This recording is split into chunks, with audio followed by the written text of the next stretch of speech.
Hey, what's going on YouTube? This is Bear Brown. Thanks for coming to my garden channel today, where I'm here helping you grow something tasty. Alright, in today's video, I'm going to show you how I'm going to remineralize my watermelon patch.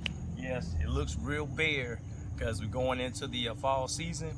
And just like I showed you how to take care of your watermelon plants, I'm going to show you how to take care of your watermelon soil. But you can use this for any vegetable or fruit that you want to remineralize, because the soil is so important. In order to have a healthy plant, you got to have healthy soil. All right, so I'm going to show you what I'm about to use. All right, I got this big 44-pound bag of Azomite rock dust. Now it is micronized, so what that means is it is in the powdery form, so it's not going to take that long to break down, so the nutrients will be readily available for my soil, and in turn will be readily available for my plants. All right, so that's why I use it. Now with the micronized rock dust, it's real fine, so you gotta be careful. So I'm going to use a mask so I don't breathe all this in. All right, so I'm gonna get to that in a second. Now, something I didn't know, because I've used rock dust before, I didn't pay attention to it. Azomite, it's a meaning, A to Z of, let me see, I'm forgetting already. It's called A to Z of minerals, including trace elements.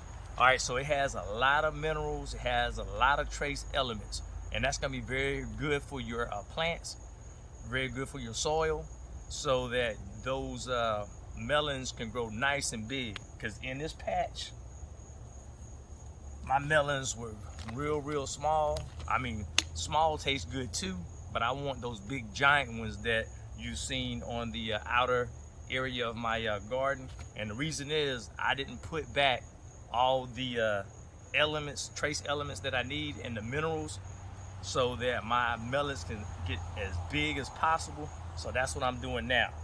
So I have that. I'm going to also put bone meal or blood meal. I didn't have any bone meal, but this is going to help with my nitrogen. And since I didn't have the bone meal, I got an all-purpose fertilizer. All right, so, and lastly, I'm going to use my eggshells. Now with the eggshells, once they break down, they provide calcium, but I've heard that it takes years and years before that happens. But I was always thinking that once I don't see it anymore, and once it finally breaks down, then it'll be available. I don't know. I've read sometimes it's available. I've read in other searches that I've seen it takes a couple years. I don't know. I'm not the chemical scientist, but I know eventually it will break down. So that is something to think about. But I have the eggshells. I'm gonna continue to throw them out because I think they do benefit my garden. So let's go ahead and get into it. All right, let me put my mask on. And the mosquitoes are still going crazy, so that's why I'm all covered up. All right, I don't want to breathe this in, so I'm gonna show you a small area of what I do. Move this over to the side. All I'm gonna do is just sprinkle it out. And the rock dust, it does not burn your plants, so you can put as much as possible. And since my garden did not get this for years, I'm gonna be very generous with it. All right, so I'm gonna pull the rest of that out. Told y'all it's gonna be real generous. All right, now I'm just gonna go ahead and throw my eggshells. I have tons of bags of eggshells, so I'm not gonna worry about it. Just throw it all out here. It's kind of fun, and so hopefully my garden is gonna be ready to rock and roll in the spring. And I'm also gonna do this again in the spring just before I plant Alright, so I'm making it snow. Eggshells. And I got bags of the blood meal, so I'm gonna go ahead and just throw that out there too. Alright, so we making a nice little spread for all these bacteria to break down this stuff. Alright. I'm gonna go ahead and put down that all-purpose fertilizer.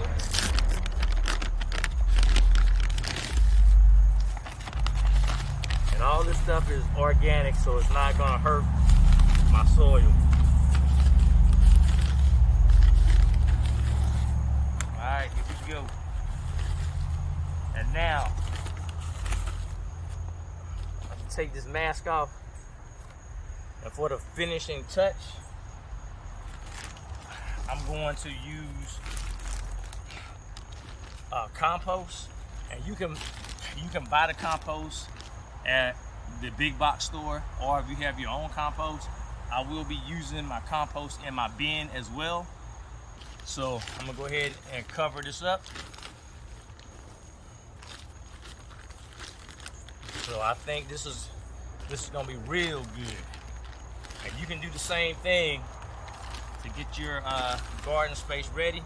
And over the fall, it's gonna break down, provide nutrients for all the helpful bacteria. And then so when we start planting in the spring, it's gonna be lights out.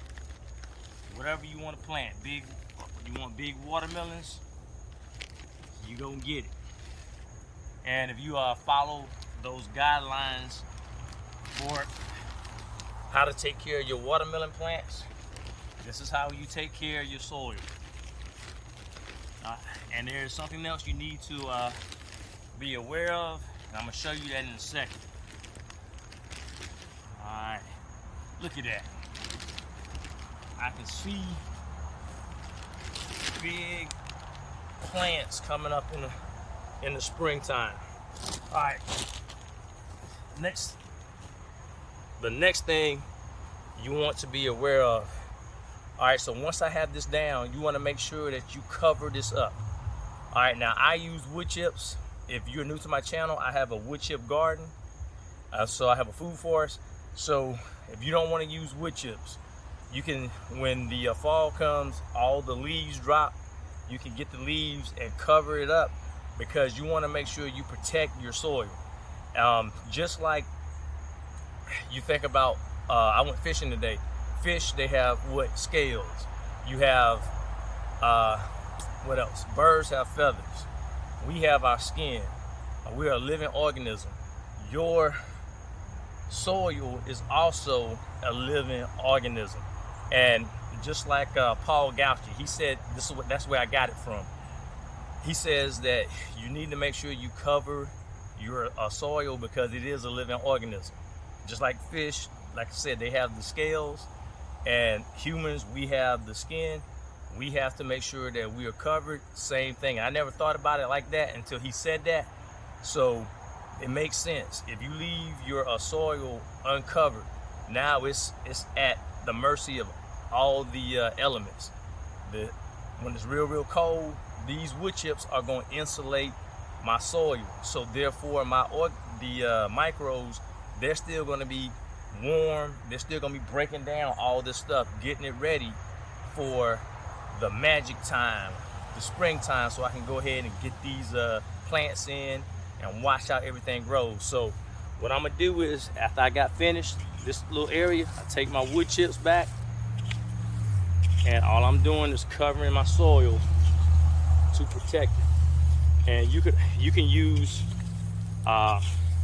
what's that I'm thinking about? You can use the straw. I used to have straw over this garden years ago. So all I'm doing is covering my soil so that I can keep everything happy. But when it gets real cold, the microbes are gonna be still rocking, and they're gonna be nice and insulated. So I think that's very important.